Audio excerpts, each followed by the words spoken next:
Surprise, surprise. Iran and the United States are saying opposite things about what's going on in Geneva and the negotiations. What does this mean, Mark? It means there are huge gaps, Ruthie Bloom. It means that the Americans say they want this out of the talks, the Iranians say they want this out of the talks, and if we take them at their face level of what they're saying, if we actually listen to what the parties are saying, there's very, very low chance this is going to succeed. Well, it depends what you mean by succeed, because what I call succeed is for the United States to acknowledge that Iran has no intention whatsoever of giving up anything, and it was losing a war. Now it thinks it's winning the war. So as far as I'm concerned, succeed means the talks fail, whatever that means, and that that President Trump goes back to the military option because that's what's left for him, or also the economic one. So I have a different sort of perspective. For me, success is very clear. For me, success is the Iranian nuclear program is over once and for all. No ifs, no buts. It really is over. And that means there has to be two elements. One, the already highly enriched uranium that's in Iran, what President Trump calls the nuclear dust, has to be removed from Iran. It has to be taken out from Iran. And number two, Iran cannot have the ability to enrich more uranium because then you're just back to square one.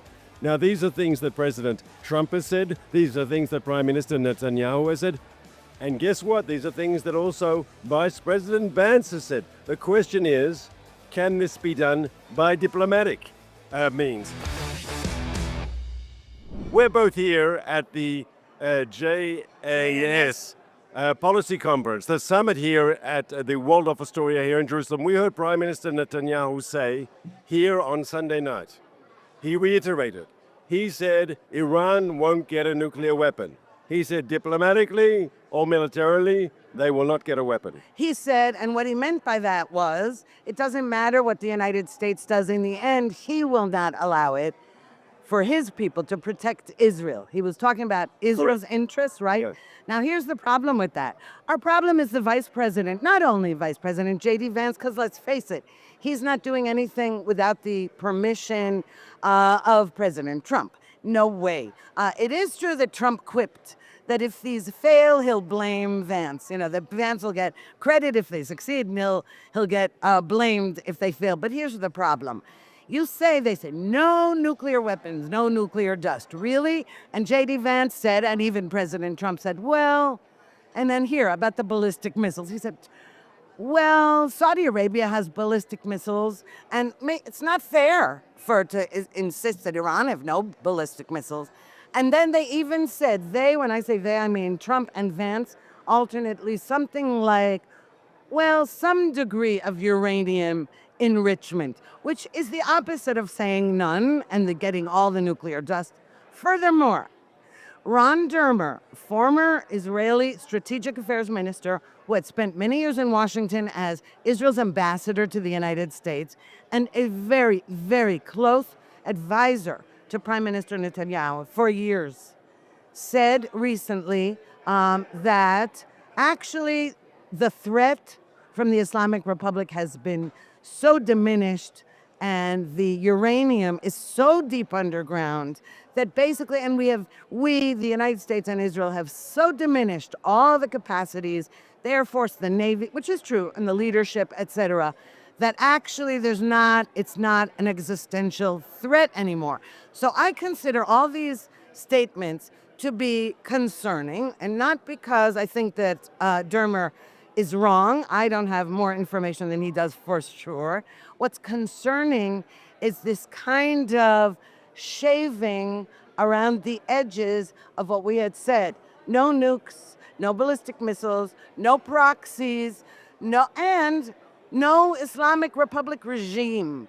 And so, I'm very worried because when you start doing that with these global jihadists, all you do is encourage them, embolden them. And that is why they say, no, sorry, you realize that we, the United States and Israel, were winning this war. And it was really going to be done soon. You know how these Americans like to say, we don't like these forever wars.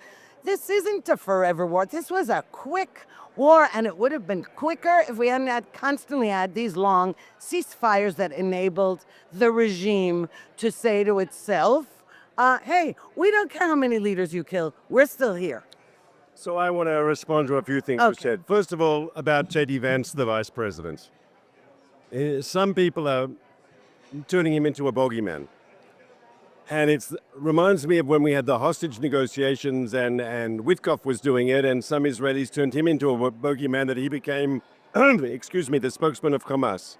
And you said correctly, all these senior administration people are speaking on behalf of the president, on behalf of the administration.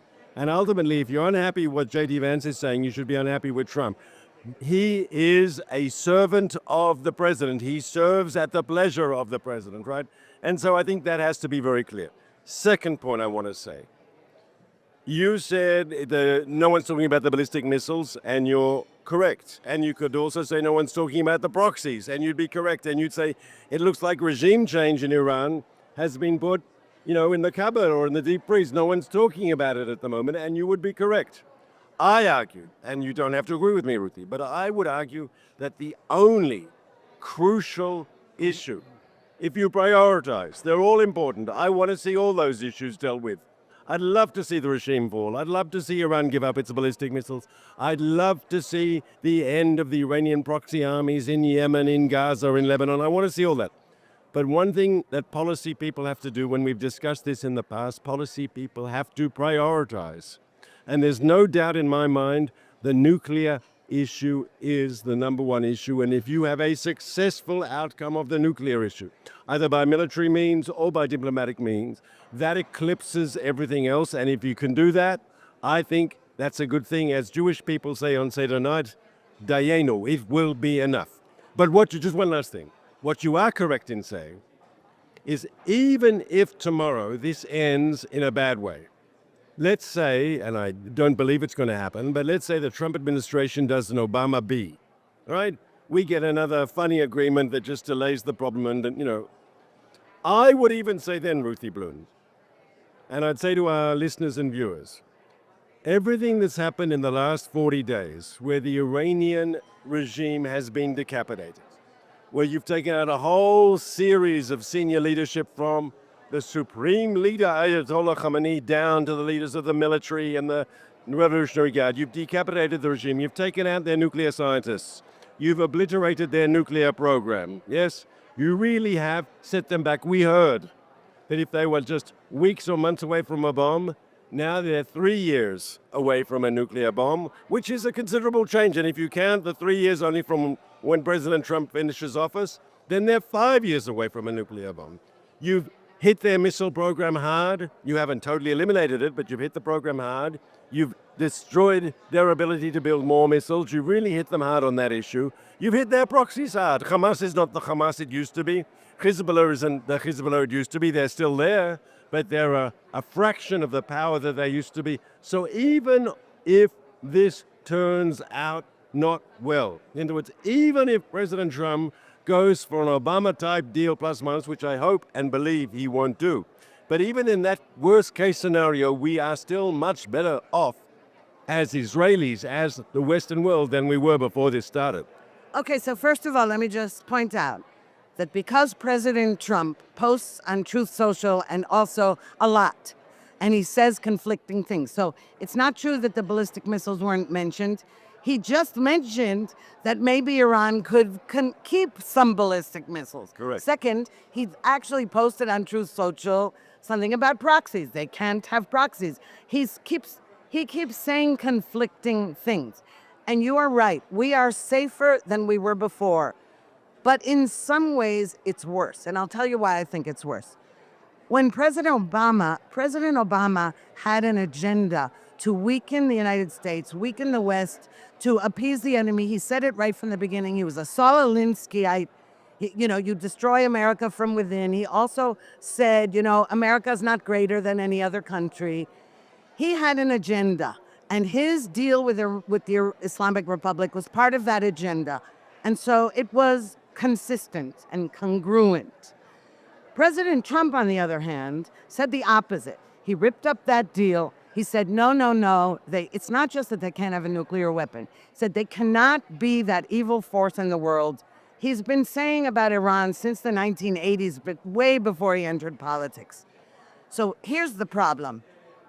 Since there was military action, very successful, I would say even more on Israel's part. I know that Trump likes to take credit for it, but even the 12-day war, I mean, really, Israel did the heavy lifting, and the U.S. came in. Not that I'm minimizing U.S. accomplishments, not in the least. I'm just saying Israel did, just so that the Americans, especially the Groypers, who say Israel is letting American soldiers die or some crap like that, it's not true. But with all that, then to say, okay, now we're going to negotiate. What you're doing then, you're actually doing something worse than what Obama did, because you're encouraging them. What you're saying is you're putting them on equal footing with the United States. They were losing. They needed to sue for peace instead of having. Now, it is true. Trump kept saying, okay, you don't want to come. He kept saying they're begging to talk to us. But in fact, the message he was conveying is that he was begging to talk to them. And that's because we knew all along he doesn't like military action. That's okay. If the majority of Americans don't like military action, the president is supposed to accommodate his people, which is fine. You think I like military action when it's my son in uniform? Of course not. So sometimes there's no choice, and Trump acknowledged that and went for it. If you then leave the field open now, after all that was done, after all of those accomplishments, actually the message you're sending is, it doesn't matter.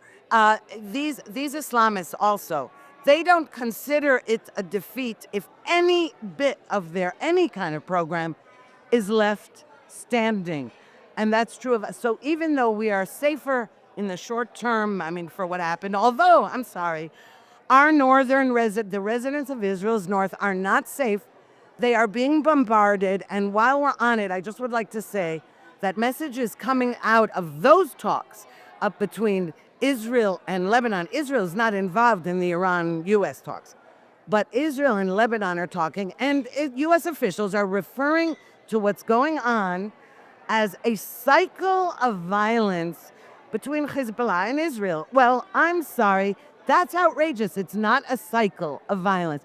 It is an enemy attacking innocent Israelis and innocent soldiers. They're a terrorist group. They are vicious. If they had their way, they would make Hamas's October 7th massacre look like child's play. So you're 100% correct. Excuse me, Hezbollah is a vicious, brutal enemy, and they would have no qualms whatsoever about murdering every east and last Israeli. Okay, no illusions. But what's the reality on the ground? Israel is in control of huge parts of southern Lebanon. We've established a security buffer zone where our soldiers are digging in, where they are destroying Hezbollah infrastructure. And we get reports every day, something new about Hezbollah tunnels, Hezbollah fortresses, underground command and control centers. They were building in Lebanon, in southern Lebanon especially, a military infrastructure to attack us. And Israel today, as we speak, is control of much of that area, and we're dismantling that. And everything I understand, and unless I'm going to be very surprised here, the ceasefire agreement means that Israel and Hezbollah, we are reducing our level of fire. But we are staying where we are, and we're going to continue to dismantle in the areas where we control vast parts of southern Lebanon. We will continue to dismantle Hezbollah's military machine in the framework of the ceasefire with Iran.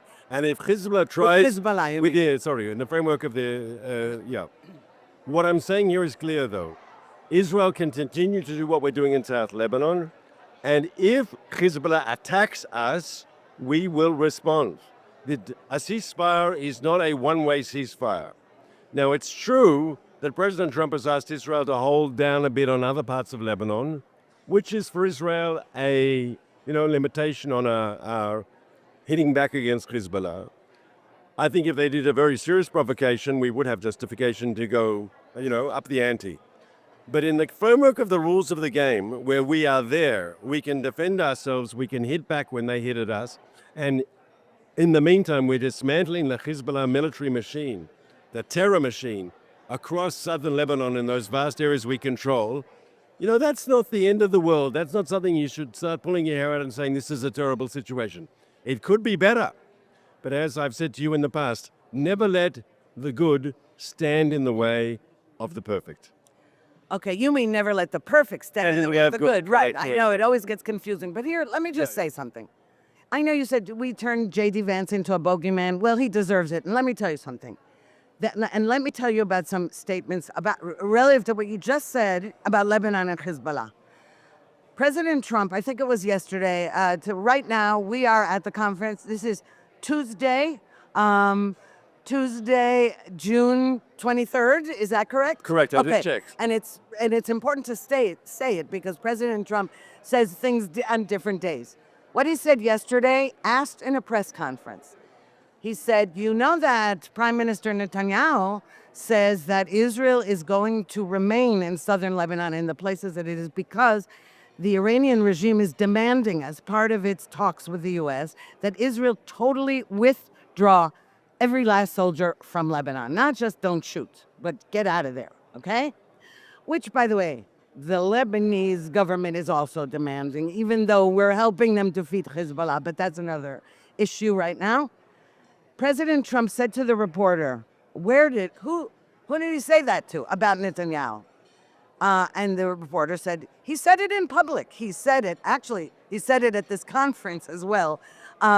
He said it in public. So Trump's response was, well, we'll see. I solve problems. I don't create problems. I'll take care of it. Okay, that he said yesterday. In other words, oh really? Bibi said that? We'll see. That's one. Number two, a few days ago, last week, J.D. Vance said, Israel is a small country, or 9 million people. Don't think you can kill your way out of every issue. How dare he say such a disgusting, vile thing? And he also has said many other things like that. So, and then Trump said, oh, I told Bibi, stop bombing all those buildings. Buildings? Said there's not only terrorists in those buildings. So don't tell me that, don't let the perfect get in the way of the good. This is not good. I'm not talking about perfect. I'm talking about, and I will say, this is a conference full of people who actually, not everybody, but actually were very pro-Trump. Very. And many people are speaking to me at this conference are very disappointed, are very worried. All are furious at J.D. Vance. And why is that? Because you said everybody who works for Trump, that's his policy. Yes, and you know what? Secretary of State Marco Rubio doesn't agree with that. And neither does Secretary of War Pete Hegseth agree with that. And neither does the head of the CIA, Ratcliffe, agree with those policies. And that's why they were told to button their lips or they'd be in big trouble. So excuse me for saying, no, they're all just towing Trump's line. And we don't even... Trump's line keeps changing every time he tweets something. And I just want to say, our soldiers in Lebanon, quipped, sadly, because their lives are in danger and many of them are being killed, have said they're calling this trampoline combat. Trump tweets up, down, shoot, don't shoot, shoot, don't shoot. They're reporting that that's how they feel. It's not that that's true. It is true that they have weapons. I know you said they're not sitting ducks, but they are making that joke that they're calling it like a trampoline.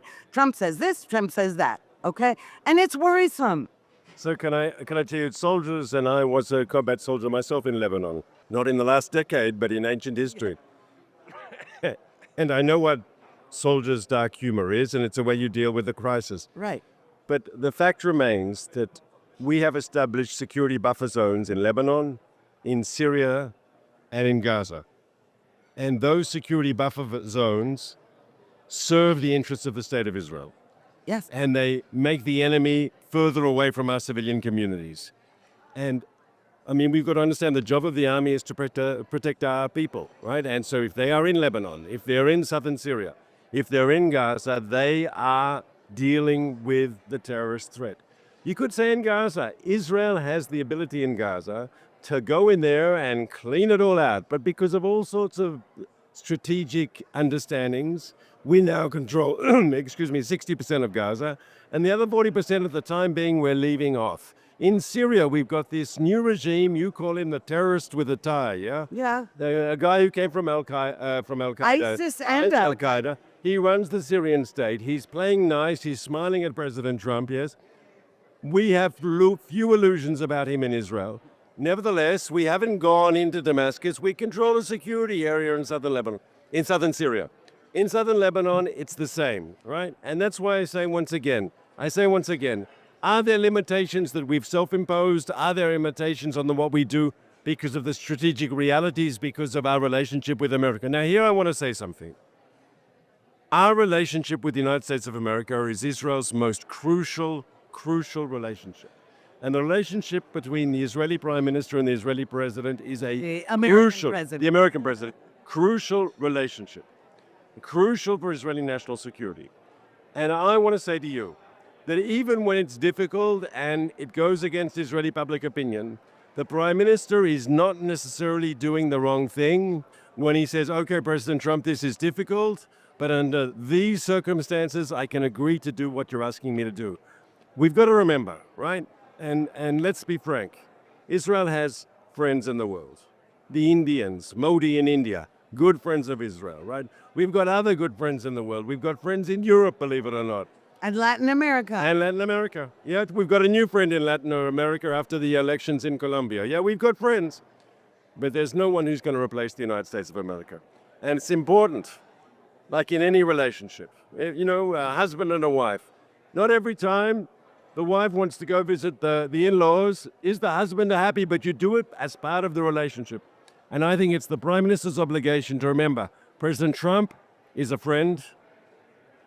And I'll just briefly say, recognized Jerusalem as Israel's capital, moved the embassy here, recognized the Golan Heights as sovereign Israeli territory, upgraded the security and strategic relationship between the two countries.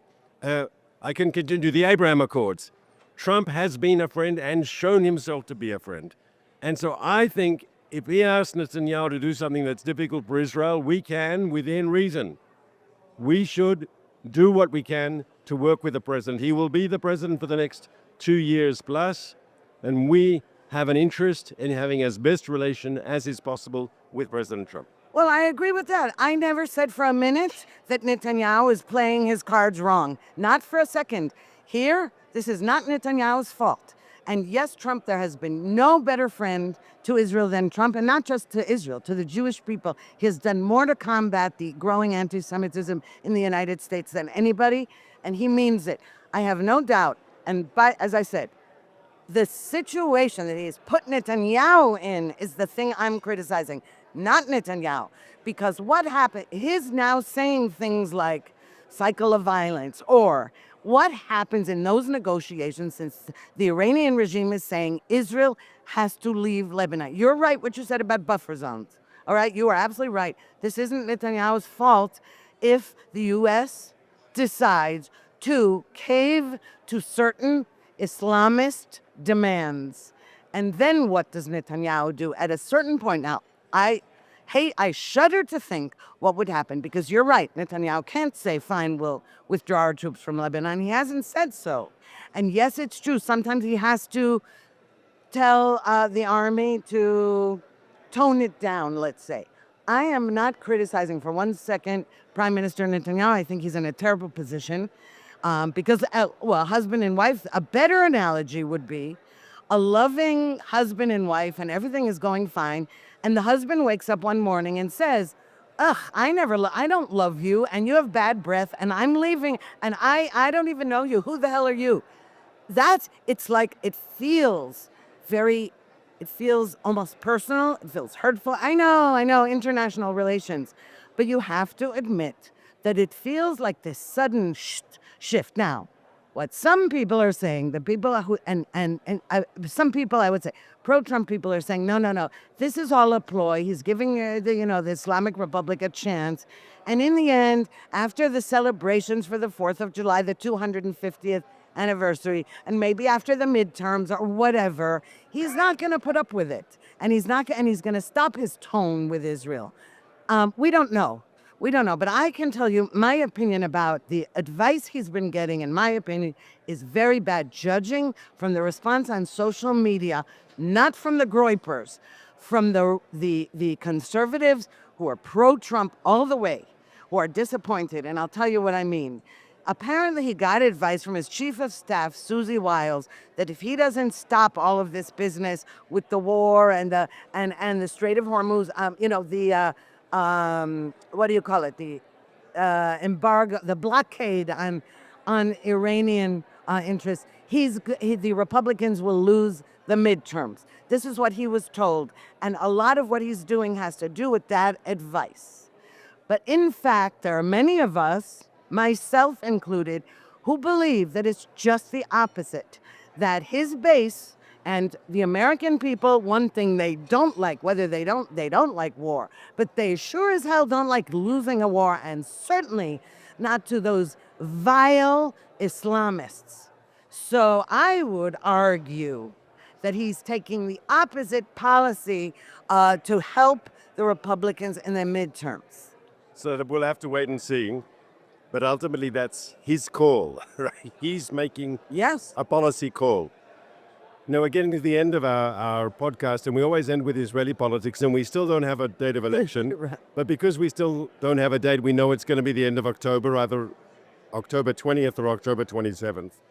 But it's interesting to think, how does this kerfuffle, this new bit of tension in the relationship between the Prime Minister's office in Israel and the White House in the United States, how does that affect Netanyahu as we go into elections in Israel? For himself, for his own party, yes, Exactly. his own election. Because one of Netanyahu's assets has been that he is a friend and has direct communication and has a meeting of the minds with the President of the United States. And I think for some Israeli voters, that's a reason to vote for Netanyahu. There are other reasons too.